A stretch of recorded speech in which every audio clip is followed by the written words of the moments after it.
Hi everyone and welcome to my second video. So sorry about the sore throat, but I can't really help that. Today's video is going to be about reading basic time signatures or meter and reading basic rhythms. So if you're all up to date on my other video about reading basic pitch, let's get started. So as I'm sure you know, music's what's called temporal. So whereas a piece of art lasts forever, or a poster or a book, music is only music whilst it's being played. So with this in mind, a musician or a performer need to know when and where to play and for how long, so we use rhythm. I'm going to move over to the right and I'm going to display some key rhythmic icons. So this is an empty bar. Now rhythm and pitch are written on the same stave just to point that out, and it will become apparent in a minute or in a later video when I put the two together finally. So bars of music link together to form phrases, but at the minute this bar doesn't have a time signature, so it doesn't actually mean a lot. So now I'm going to explain what a time signature is, and I'm going to go through a few simple ones. So time signatures tell us how bars are supposed to be divided. So like I said, at the minute this one's blank and actually doesn't inform us of anything, and it's the time signature that tells us what we're supposed to be dividing it into. Time signatures come at the start of the piece so we know where to go from, and it can change through the piece, so you've got to be careful when you're reading music to pay attention to them. So how time signatures work is you have two numbers, one on the top and one on the bottom. So the top number tells us how many beats we're dividing the bar into, and the bottom number tells us how long the beats are. So by an absolute country mile, 4/4 is the most common time signature, to the point where it's actually known as common time. So with the example of 4/4, that's 4 crotchets in a bar. Now I'll get onto what a crotchet is in a bit, but it's just a length of time. So let's see how this sounds.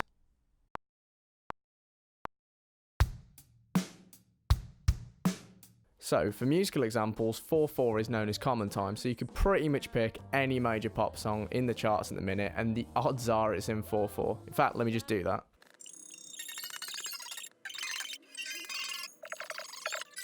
So I'm recording this video on the 30th of September 2019, and I've just checked the UK Top 50 on Spotify, and the first 5 tracks, at least the first 30 seconds of them, are all in 4/4. So another very common meter to use is 3/4.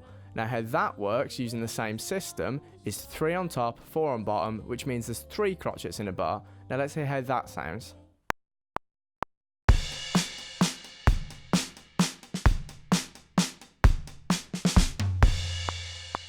So it has a bit of a ballady sort of feel to it, and it was known for being used in classical waltz.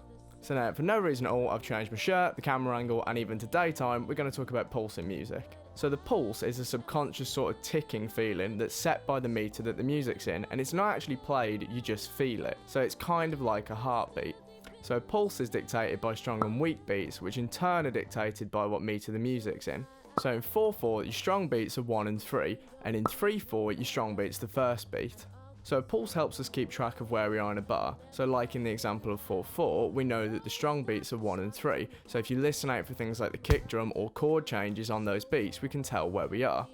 Now this makes more sense if we actually listen to a piece of music. So I've prepared a couple of examples, one in 4/4 and one in 3/4, and it will just help explain the idea of pulse. So I want you to pay attention to things like kick drums and accents on the strong beats, chord changes on the strong beats, and I want you to see if you can keep counting in time all the way to the end of the piece.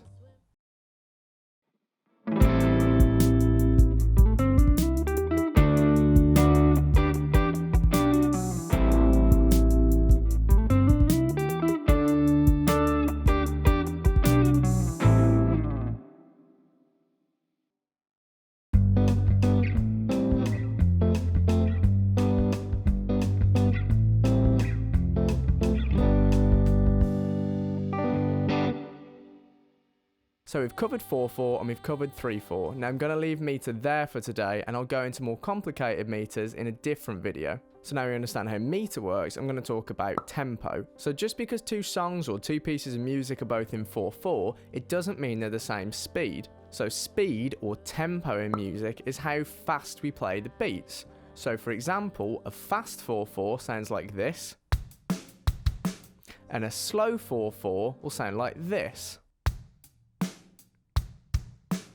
Now as I'm sure you can hear, the drum pattern is exactly the same, however the two are at different speeds, or tempo. So how we denote tempo in music is beats per minute, or BPM, which I'm sure you've probably heard of. So how beats per minute works, funnily enough, is it's the number of beats that we need to fit in a minute. So we know 4/4 means 4 beats in a bar, but that doesn't necessarily tell us how fast we have to play them, whereas if I said a song or a piece of music is at 100 beats per minute in 4/4, that tells us there's 4 beats in a bar and we have to get through them at a rate of 100 beats per minute.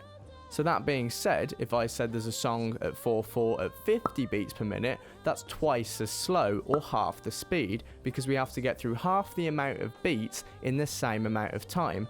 So basically, the higher the BPM, the quicker a song or piece of music. So this is the end of the video. Please leave a like, comment, subscribe, tell me what I should do next, and please keep your eye on the channel for future updates and lessons.